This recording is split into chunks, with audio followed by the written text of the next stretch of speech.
Assalamualaikum warahmatullahi wabarakatuh. Perkenalkan, kami kelompok 2 akan menjelaskan materi tentang perkembangan manusia pertama yang disusun oleh Afrizal Zulhaimi, Bayu Prima Adayaksa, Diva Putri Syabrina, Mutia Juliana Kalsum, dan Nabila Saajidah. Perkembangan pada manusia. Perkembangan pada manusia terbagi atas 4, yaitu anak-anak, remaja, dewasa, dan lansia. Psikologi perkembangan, suatu perubahan fungsional yang bersifat kualitatif, baik dari fungsi-fungsi fisik maupun mental. Perkembangan ditunjukkan dengan perubahan yang bersifat sistematis, progresif, dan berkesinambungan. Perkembangan merupakan cabang ilmu psikologi yang secara umum mempelajari tentang mengapa dan bagaimana seorang manusia mengalami perubahan seiring berjalannya waktu.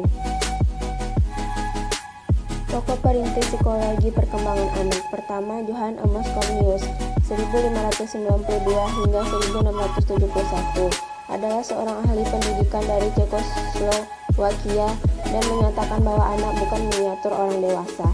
Yang kedua yaitu Jean Jacques Rousseau, yaitu pada tahun 1671 hingga 1712, yaitu seorang pemikir dari Perancis dan menyatakan bahwa pada dasarnya kodrat anak baik, namun apa yang baik dapat menjadi buruk karena kesalahan manusia. Yang ketiga yaitu J.P. Pestalozzi, yaitu pada tahun 1746 hingga 1827, yaitu seorang pendidik dari Swiss yang sangat memperhatikan kehidupan anak-anak, dan ia menganjurkan agar pendidikan anak disesuaikan dengan perkembangan jiwa anak. Yang keempat yaitu Friedrich Froebel, yaitu pada tahun 1782 hingga 1856, adalah seorang pendidik dari Jerman, pendiri kindergarten, taman anak-anak yang pertama di dunia. Dan kindergarten merupakan lingkungan bagi anak-anak untuk bermain, bernyanyi, dan mengerjakan tugas-tugas secara bersama. Yang keempat yaitu Dietrich Tiedemann, yaitu seorang ahli dari Jerman, memperjuangkan agar psikologi anak diakui keberadaannya sebagai mana ilmu-ilmu lain yang telah diakui. Dan tahun 1987 ia mempublikasikan hasil penelitian tentang perkembangan anaknya. Yang terakhir yaitu Wilhelm Preyer, adalah seorang dari Jerman yang juga melakukan penelitian seperti yang dilakukan Tiedemann. Selama 3 tahun ia memperjuangkan perkembangan motorik, bahasa, ingatan, dan kemauan anaknya dengan observasi dan eksperimen. Ruang lingkup psikologi perkembangan anak. Psikologi bayi dimulai pada umur 2 minggu hingga 2 tahun, dianggap sebagai metode krisis karena merupakan periode pembentukan dasar-dasar kepribadian dewasa. Perkembangan anak, suatu perubahan fungsional yang bersifat kualitatif, baik dari fungsi-fungsi fisik maupun mental. Perkembangan ditunjukkan dengan perubahan yang bersifat sistematis, progresif, dan berkesinambungan. Masa kanak-kanak, manusia dilahirkan dalam keadaan yang sepenuhnya tidak berdaya dan harus menggantungkan diri kepada orang lain. Seorang anak memerlukan waktu yang cukup lama sebelum ia bisa berdiri sendiri. Uniknya, lamanya waktu manusia harus tergantung pada orang lain. Inilah yang membuat ia punya kesempatan paling banyak untuk mempersiapkan dirinya dalam perkembangan sehingga pada akhirnya saraf perkembangan manusia adalah yang tertinggi. B. Ciri masa kanak-kanak, kemampuan melayani kebutuhan fisik secara sederhana sudah mulai tumbuh, mulai mengenal kehidupan sosial dan pola sosial yang berlaku, menyadari dirinya berbeda dari anak lain, belum dapat membedakan antara yang nyata dengan yang khayal, mempunyai kesanggupan imitasi dan identifikasi kesibukan orang dewasa, masih tergantung pada orang lain, kemampuan memecahkan persoalan dengan berpikir berdasarkan hal-hal konkret, kemampuan menyesuaikan reaksi emosi terhadap kejadian yang dialami, dorongan untuk mengeksploitasi lingkungan fisik dan sosial mulai tumbuh. Anak usia TK adalah sosok individu yang sedang menjalani suatu proses perkembangan dengan sangat pesat dan sangat fundamental bagi kehidupan sehari-hari. Yang pertama, prinsip perkembangan anak. Perkembangan berlangsung seumur hidup dan meliputi semua aspek.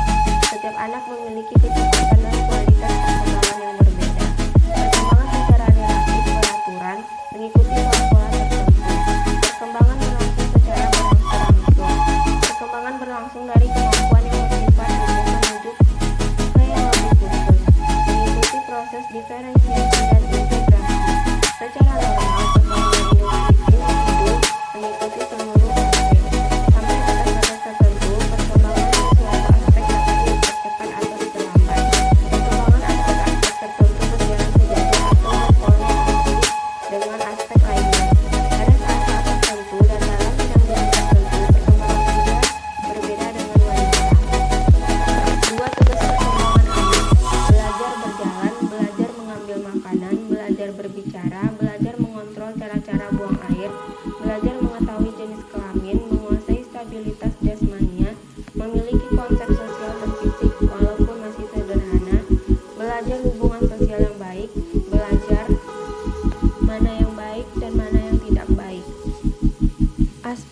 perkembangan anak.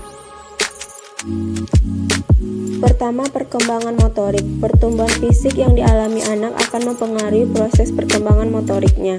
Perkembangan motorik berarti perkembangan pengenalan jasmania melalui kegiatan pusat syaraf, urat syaraf, dan otot-otot yang terkoordinasi.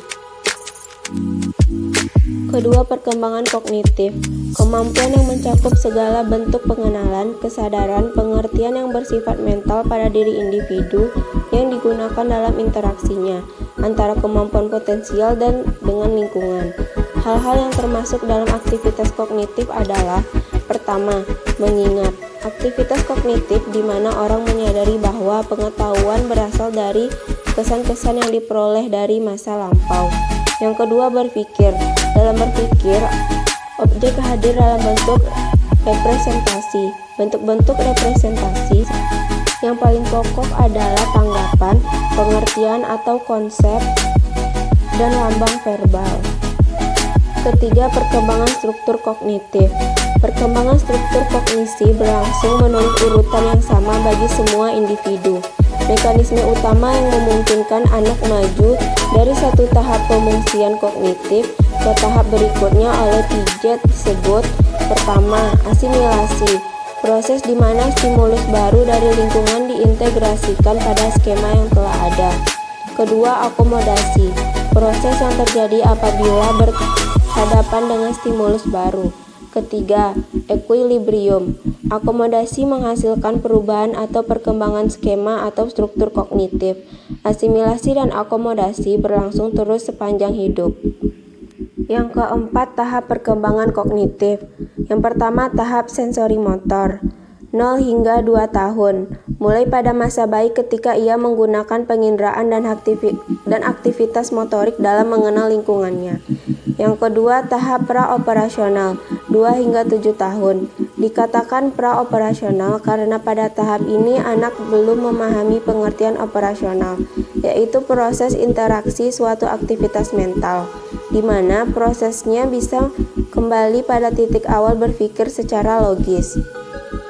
Yang ketiga, tahap operasional konkret, 7 hingga 11 tahun, dapat digambarkan pada terjadinya perubahan positif ciri-ciri negatif tahap praoperasional.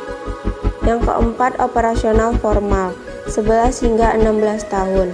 Pada tahap ini, anak tidak lagi terbatas pada apa yang dilihat atau didengar, ataupun pada masalah yang dekat, tetapi sudah dapat membayangkan masalah dalam pikiran dan pengembangan hipotesis secara logis.